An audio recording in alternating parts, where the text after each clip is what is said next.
অন্নপূর্ণা ভাণ্ডার, অন্নপূর্ণা ভাণ্ডার, অন্নপূর্ণা ভাণ্ডার, চারিদিকে এই একটাই সরব কিন্তু চারিদিকে শোনা যাচ্ছে, যেখানে অন্নপূর্ণা ভাণ্ডার প্রকল্পের যে 12 পাতার ফর্ম যেটা প্রকাশিত হয়েছে, সেই ফর্ম ফিল আপ করা নিয়ে চারিদিকে অনেক মাতামাতি চলছে।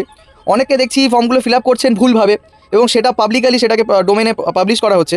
কিন্তু সরকার নির্দিষ্ট যে নির্দেশিকা সেই অনুযায়ী কিন্তু অনেকেই ফর্ম ফিল আপ করতে পারছেন না। সুতরাং যদি আপনি সঠিকভাবে ফর্মটা না ফিল আপ করতে পারেন, তাহলে কিন্তু ভবিষ্যতে আপনার টাকা কিন্তু ঢুকবে না।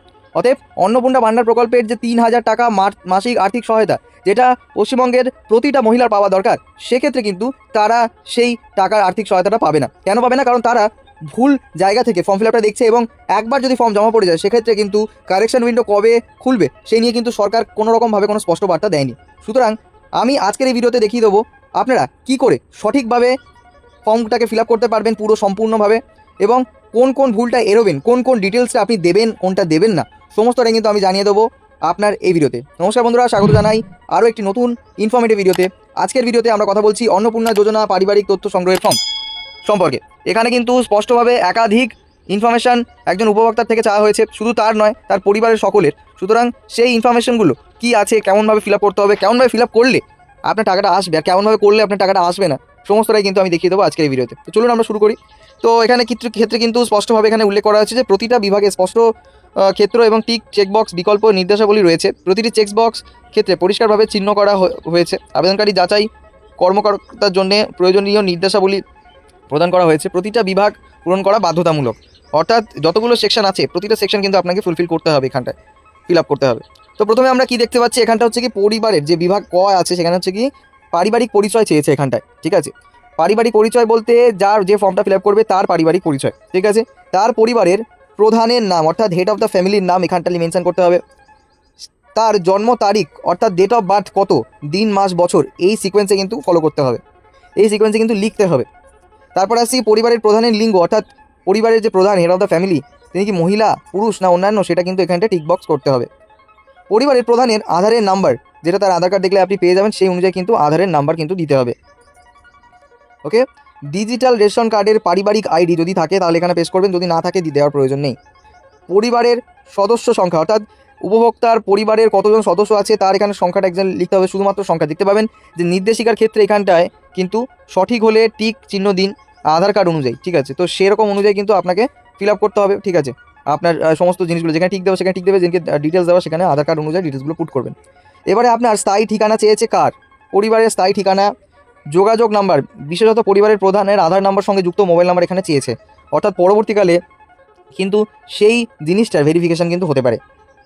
এবারে অনেকে হতে পারেন যে যারা আবেদন করছেন যদি কোনো মহিলা হয়ে থাকেন, তিনি হেড অফ দ্য ফ্যামিলি, আবার তিনি উপভোক্তা, সেক্ষেত্রে কিন্তু আপনার নামই রিপিটেডলি দুবার কিন্তু লিখতে হতে পারে। ঠিক আছে, এবারে কি বোঝা যাচ্ছে যে নাম, জন্ম তারিখ, লিঙ্গ, পরিবারের প্রধানের সঙ্গে সম্পর্ক, আধার নাম্বার, পরিবারের সকল সদস্যের, অর্থাৎ একটা পরিবারের মধ্যে, অর্থাৎ যে উপভোক্তা সে যে পরিবারের অন্তর্ভুক্ত, সেই পরিবারের মধ্যে কতজন রয়েছে। ওকে, এবং তাদের সমস্ত কিছু ডিটেলস কিন্তু এখানে চাওয়া হয়েছে। আরও একটা কি বলেছে দেখো, এখানটায় অন্নপূর্ণা যোজনার জন্য আবেদন করা হচ্ছে, হ্যাঁ সেটা হচ্ছে কি ঠিক করতে হবে। বয়স 5 বছরের কম হলে আধারে এনে চিহ্নিত করুন, অর্থাৎ সবার তো আধার কার্ড থাকবে না যদি 5 বছরের নিচে হয়। ঠিক আছে, সেক্ষেত্রে এনে চিহ্নিতকরণ করতে হবে। ওকে, তো এখানে দেখুন পরিবারের প্রধানের নাম, হেড অফ দ্য পরিবারের প্রধান। ঠিক আছে, সদস্য নাম্বার 1, এখানটা নাম লিখতে হবে, জন্ম তারিখ, তার লিঙ্গ, পরিবারের প্রধানের সঙ্গে তার সম্পর্ক এবং তার আধার কার্ড নাম্বার। যদি বাচ্চা হয় তাহলে সেক্ষেত্রে NA লিখবেন না, NA লিখবেন। সদস্য 2 একই জিনিস। ঠিক আছে, সমস্তটাই কিন্তু একই। তারপরে দেখুন কি বলছে এখানে, পরিবারের মানে 3, 4, 5 এরকম করে যতগুলো যেরকম আছে সেরকমভাবে কিন্তু আপনাকে ফিল আপ করে দিতে হবে। যদি 3জন ফ্যামিলি মেম্বার আছে 3জন করবেন, বাদ বাকি এগুলোতে টিক করার দরকার নেই। যেগুলো ফিল আপ করছেন সেগুলোতে হ্যাঁ হ্যাঁ বলে টিক করবেন, এখানটা হ্যাঁ হ্যাঁ বলে টিক করবেন। ওকে, আচ্ছা চলুন। তো এখানটায় আরেকটা জিনিস আপনাকে ভাঙিয়ে রাখি যে পরিবারের প্রধান। ঠিক আছে, প্রথমে হচ্ছে কি পরিবারের প্রধানের ডিটেলস এখানে কিন্তু দিতে হবে। ঠিক আছে, তারপরে আস্তে আস্তে সমস্ত ডিটেলস এখানটা আস্তে আস্তে পুট করতে হবে। ঠিক আছে, ফ্যামিলি মেম্বার অনুযায়ী। এবারে পরিবারের প্রধান এবং পরিবারের সকল প্রাপ্তবয়স্ক সদস্যের ব্যাঙ্ক অ্যাকাউন্টে নগদ অর্থ স্থানান্তরের জন্য, অর্থাৎ ব্যাঙ্ক অ্যাকাউন্টের head of the family bank account number. ঠিক আছে, অ্যাকাউন্ট নাম্বার, IFC কোড, সদস্যের হচ্ছে কি bank account number, IFC code. DBT ক্রেডিটের জন্য আধার লিঙ্কযুক্ত ব্যাঙ্ক অ্যাকাউন্টে প্রদান করুন, অর্থাৎ ডিবিটি লিঙ্ক থাকবে এমন একটা ব্যাঙ্ক অ্যাকাউন্ট আপনাকে দিতে হবে এবং যেটা চালু আছে, আপনার মোবাইলের সঙ্গে লিঙ্ক রয়েছে। এবার সবার ক্ষেত্রে কিন্তু এখানটা তাই একই রকম জিনিস এখানে কিন্তু রাখা হয়েছে। এরপর হচ্ছে কি এপিক, হ্যাঁ এপিক হচ্ছে কি হেড অফ দ্য ফ্যামিলি এবং সকল প্রাপ্তবয়স্ক সদস্যদের ভোটার তালিকার অংশ নাম্বার সহ, অর্থাৎ এপিক নাম্বার কত, ঠিক আছে, বিধানসভা ক্ষেত্র এবং অংশ নাম্বার কত, ঠিক আছে, সেটা কিন্তু এখানটায় পুট করতে হবে হেড অফ দ্য ফ্যামিলির।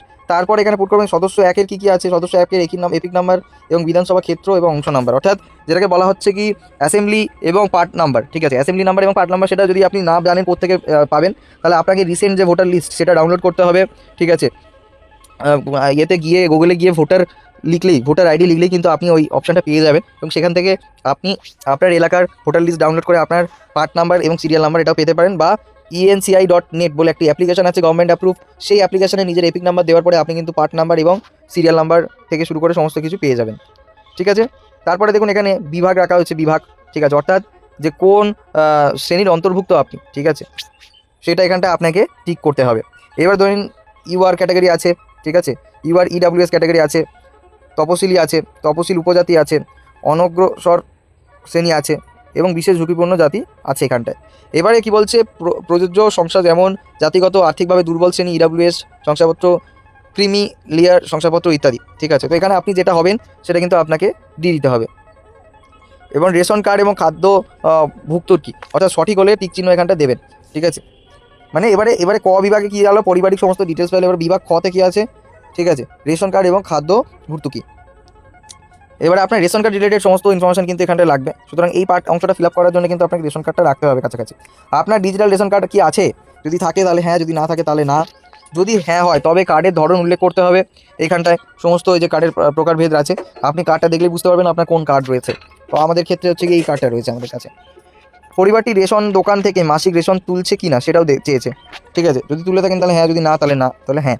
এবারে বলছে যে বাড়ির ধরন, আপনার বাড়িতে কি 3 বা তার বেশি পাকা ঘর রয়েছে, অর্থাৎ আপনার বাড়িতে 3টের থেকে বেশি কি 3 বা তার থেকে বেশি কি রুম রয়েছে, সেটাও কি পাকা, যদি হয় তাহলে হ্যাঁ, যদি না হয় তাহলে না।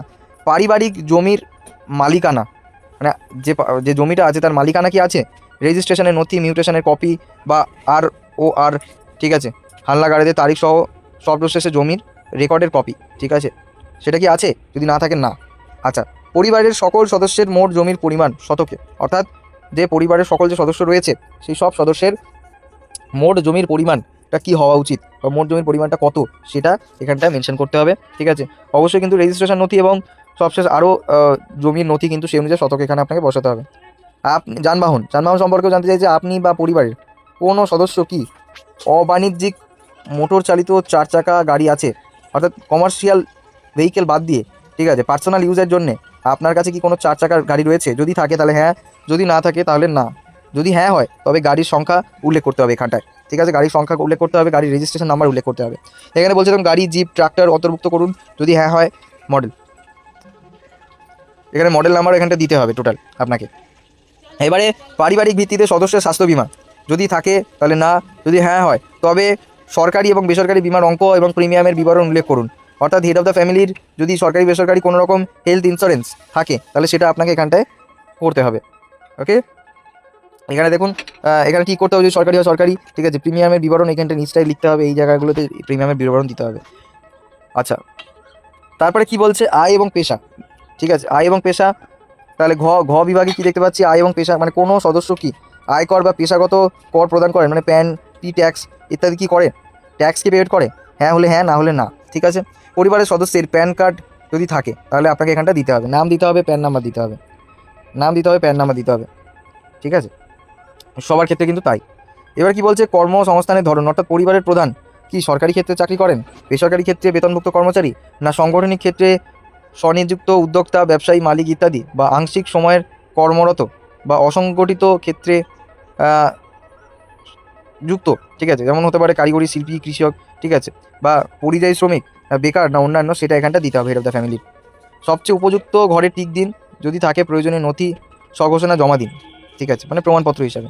এবং সদস্য 1-এর ক্ষেত্রেও তাই, সদস্য 2-এর ক্ষেত্রেও তাই, সেই অনুযায়ী যতগুলো আপনাদের বাড়ির সদস্য হবে সেই অনুযায়ী আপনাকে দিতে হবে, ঠিক আছে। এবারে কি বলছে, পরিবারের শিক্ষিত প্রাপ্তবয়স্ক সদস্যের সংখ্যা এবং পরিবারের অশিক্ষিত প্রাপ্তবয়স্ক সদস্যের সংখ্যা, ঠিক আছে, অর্থাৎ তারা কি পুঁথিগত শিক্ষা, মানে পরিবারের সকল শিক্ষিত প্রাপ্তবয়স্ক সদস্য শিক্ষাগত যোগ্যতা প্রদান করুন, মানে ধরে নিন যে এবারে এই যে বেঞ্চমার্কটা, শিক্ষিত অশিক্ষিত যে বেঞ্চমার্কটা, এটা কত ডিগ্রি পর্যন্ত হতে হবে সে বিষয়ে কিন্তু স্পষ্টভাবে কিছু বলা নেই, তবু যতটা আয়োজন করা হচ্ছে যে মাধ্যমিক পর্যন্ত আপনি যদি ধরেন তাহলে শিক্ষিত অশিক্ষিত জায়গাটা আসছে এখানটায়, ওকে। তারপরে বলছে দেখো, কোনো সদস্য কি কোনো সাংবিধানিক পদ, মন্ত্রী, সাংসদ, বিধায়ক, পৌরস্থানীয় সংস্থা, পঞ্চায়েত সংস্থা, প্রাক্তন, বর্তমান ধারক, ঠিক আছে, এরকম কি কোনো পদ হোল্ড করে? যদি হ্যাঁ তো হ্যাঁ, যদি না তো না। যদি হ্যাঁ হয়, যে পদে রয়েছে তার সদস্য নাম্বারটা এখানটা কিন্তু পুট করতে হবে। কোনো সদস্য কি সরকারি পেনশনভোগী, অর্থাৎ সরকারের তরফ থেকে পেনশন পায়? যদি হ্যাঁ হয় তাহলে পেনশন স্লিপ কিন্তু আপনাকে অ্যাটাচ করতে হবে যখন এই ফর্মটা ফিল আপ করবেন আপনি। তারপরে দেখুন এখানে বলছে কোনো সদস্য কি জিএসটির অধীনে নিবন্ধ আছে, অর্থাৎ জিএসটি রেজিস্ট্রেশন তার কি করা আছে? যদি হ্যাঁ হয় হ্যাঁ, যদি না হয় না। পরিবারের মোট বার্ষিক আয় কত সেটা কিন্তু এখানটা সংখ্যা লিখতে হবে। তারপরে অন্যান্য পরিচয় নথি সিএএ আবেদনের বর্তমান অবস্থা যদি থাকে, প্রযোজ্য নয়, ঠিক আছে, তো আবেদন করা হয়েছে যদি আবেদন নাম্বার থাকে সেটা কিন্তু আপনাকে পুট করতে হবে এখানটায়। এবার বলছে দেখো অন্যান্য কিষাণ ক্রেডিট কার্ড, শিল্পী ক্রেডিট কার্ড, মৎস্যজীবী ক্রেডিট কার্ড, শিক্ষার্থী ক্রেডিট কার্ড ইত্যাদি যদি থেকে থাকে তাহলে তার নাম্বার, আইডি সংখ্যা, যে তারিখে ইস্যু করা হয়েছে সেটা কিন্তু আপনাকে দিতে হবে। প্রত্যেকটা যার যা থাকবে তা কিন্তু এখানে পুট করতে হবে। যদি না থাকে তাহলে দেওয়ার প্রয়োজন নেই, যদি না থাকে তাহলে কিন্তু কোনো রকমভাবেই দেওয়ার প্রয়োজন নেই। এবারে বলছে যে যদি SIR 2026-এ নাম বাদ পড়ে থাকে তবে মামলাটি ট্রাইব্যুনালে বিচারাধীন কিনা, মানে পরবর্তীকালে আবার আবেদন করেছেন কিনা যদি বাদ করে থাকে, ঠিক আছে।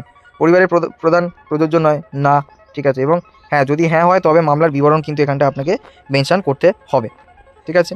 সদস্য 1-এর ক্ষেত্রেও তাই, সদস্য 2 এর ক্ষেত্রেও তাই, সদস্য 3 এর ক্ষেত্রেও তাই, ঠিক আছে। যদি মানে প্রযোজ্য নয় কেন দেওয়া হচ্ছে, যদি সে প্রাপ্তবয়স্ক না হয় তাহলে তো সে ভোটারই হয়নি, সেক্ষেত্রে তো এই যে স্পেসিফিক যে ইয়েটা সেটা কিন্তু ফিল আপ করতে পারবে না। এবারে তারপরে বলছে সামাজিক মর্যাদা এবং নির্ভরশীল ব্যক্তিগণ, অর্থাৎ বিদ্যালয়ের অধ্যয়নরত পরিবারের সকল শিশুর বিবরণ, ঠিক আছে, অর্থাৎ যেগুলো বাচ্চা আছে, সদস্য কিন্তু বাচ্চা, তাদের নাম, শ্রেণী, বিদ্যালয়ের নাম, ধরন, মানে সরকারি বেসরকারি, ঠিক আছে, স্পন্সর্ড বিদ্যালয়, বেসরকারি বিশ্ববিদ্যালয়, সেটা সমস্ত কিছু দিতে হবে। এবং অন্যান্য নির্বাচন করলে অনুগ্রহ করে বিস্তারিত উল্লেখ করুন, যেমন ওপেন স্কুলিং, হোম স্কুলিং ইত্যাদি, ঠিক আছে। তো সেই অনুযায়ী বাচ্চাদের সংখ্যা কিন্তু এখানটা দিতে হবে, ওকে। তারপরে 6 বিভাগে কি বলছে, সরকারি প্রকল্পের আওতার সুবিধা, অর্থাৎ আপনি কি কোনোভাবে কোনো সরকারি প্রকল্পের আওতায় রয়েছে, যেটা রয়েছে যদি থেকে থাকেন তাহলে আপনাকে এটা কিন্তু দিতে হবে। এটা পরিবারের প্রধান, যদি থাকে হ্যাঁ, যদি না থাকে না। হ্যাঁ দিয়ে, ঠিক আছে, কোন কোন প্রকল্পের আন্ডারে আছেন সেটা শুধু মেনশন করতে হবে। যে প্রকল্পে বর্তমানে আপনি অন্তর্ভুক্ত আছেন সেটা মেনশন করলে হয়ে যাবে, সবার ক্ষেত্রে কিন্তু একই। আর কি বলছে, আপনি কি কোনো সরকারি প্রকল্পের সুবিধা DBT এর মাধ্যমে পাচ্ছেন? না, সেক্ষেত্রে কিন্তু আপনাকে না বসাতে হবে যদি না হয়। এরপরে বাদ দেওয়া হলে, কারণ অফিসার কর্তৃক পূরণীয়, ঠিক আছে, মানে এই যে পার্টটা, এই পার্টটা পুরোপুরি কারা পূরণ করবে? অফিসাররা পূরণ করবে, ঠিক আছে। যা হচ্ছে কি ঘোষণা এবং সম্মতি, এখানে হচ্ছে কি সেলফ ডিক্লারেশন, পরিষ্কারভাবে এখানে বলেছে আমি এই মর্মে ঘোষণা করছি যে উপরে প্রদত্ত তথ্য আমার জ্ঞান এবং বিশ্বাস অনুযায়ী সত্য এবং প্রযোজ্য ক্ষেত্রে আমি সকল সহায়ক নথি প্রদান করছি এবং উপরে উল্লেখিত কোনো মানদণ্ড বাদ দিইনি। আমি আবেগগত যে আমার প্রদত্ত কোনো তথ্য মিথ্যে প্রমাণিত হলে আমি সামাজিক সুরক্ষা সংক্রান্ত সুবিধাসমূহ বন্ধ হয়ে যেতে পারি, ঠিক আছে। তারপর এখানে কি হচ্ছে, সম্মত হলে এখানে স্বাক্ষর করতে হবে, সম্মত দিয়ে এখানে স্বাক্ষরটা করতে হবে। এবার কি হচ্ছে, পরিবার বলতে যেটা বোঝানো হয়েছে, ঠিক আছে, এমন একদল ব্যক্তি বোঝায় যারা সাধারণত একসঙ্গে বসবাস করেন এবং একই রান্নাঘর থেকে খাবার গ্রহণ করে, মানে যে পরিবার বলতে কি বোঝানো হয়েছে সেটা। তারপরে দেখুন এখানে শুধু সরকারি ব্যবহারের জন্য এই পার্টটা রাখা হয়েছে, ঠিক আছে। এখানটা সরকার পুরোপুরিভাবে জিনিসটাকে খতিয়ে দেখবে, ঠিক আছে। পারিবারিক স্তরের তথ্য সংগ্রহের ফর্ম সংক্রান্ত অনুসন্ধান প্রতিবেদন,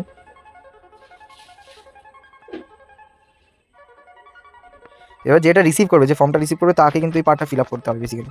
তো এবারে বুঝতেই পেরেছেন আশা করি যে সকল পার্ট কীভাবে স্টেপ বাই স্টেপ আপনারা ফিল আপ করবেন। এবার বন্ধুরা বিষয়টা আমি এবার বলে রাখি, যদি ফর্ম বাংলায় থাকে তাহলে চেষ্টা করুন বাংলা ফিল আপ করার, যদি ইংরেজিতে থাকে তাহলে চেষ্টা করুন ইংরেজিতে ফিল আপ করার। এবারে কিছু কিছু নাম্বারের ক্ষেত্রে, যেমন আধার নাম্বার, মোবাইল নাম্বার, এই ধরনের ক্ষেত্রে, ঠিক আছে, আপনাকে কিন্তু সবসময়ের জন্যই কিন্তু একটা জিনিস মাথায় রাখতে হবে, যে এই যে মোবাইল নাম্বার বা এই যে আধার নাম্বার, ঠিক আছে, সেগুলো কিন্তু আপনি ইংলিশে দিতে পারেন, বা কোনো একটা আইডি, স্পেসিফিক আইডি, সেটা কিন্তু আপনাকে ইংরেজি দিতে পারেন। বাদ বাকি সকল পার্ট কিন্তু আপনি বাংলাতে ফিল আপ করতে পারেন, ওকে। তো বন্ধুরা বুঝতেই পেরেছেন, আশা করি কোনো তথ্য আপনাদের বুঝতে কোনো রকম অসুবিধা হয়নি। এইভাবেই স্টেপ বাই স্টেপ সঠিকভাবে আপনারা কিন্তু নিজেদের অন্নপূর্ণা যোজনার ফর্ম কিন্তু পূরণ করতে পারবেন। যদি কোনো ব্যাপারে আপনাদের ডাউট থেকে থাকে তাহলে কিন্তু অবশ্যই আমাদের কমেন্টে জানাবেন, আমরা কিন্তু রিপ্লাই করে দেবো। আর ফিউচারে বন্ধুরা নতুন নতুন অন্নপূর্ণা রিলেটেড যদি কোনো আপডেট আসে সবার আগে কিন্তু আমাদের চ্যানেলে আপনি পেয়ে যাবেন। সেখানে বলবো বন্ধুরা, বারবার করে চ্যানেলে যদি নতুন হয়ে থাকেন তাহলে চ্যানেলটিকে সাবস্ক্রাইব করে বেল আইকন প্রেস করে অল করে রাখুন, যাতে ফিউচারে সমস্ত রকমের নতুন আপডেট সবার আগে আপনার কাছে পৌঁছে যায়। Till then, tata, bye bye, take care, ভালো থাকবেন।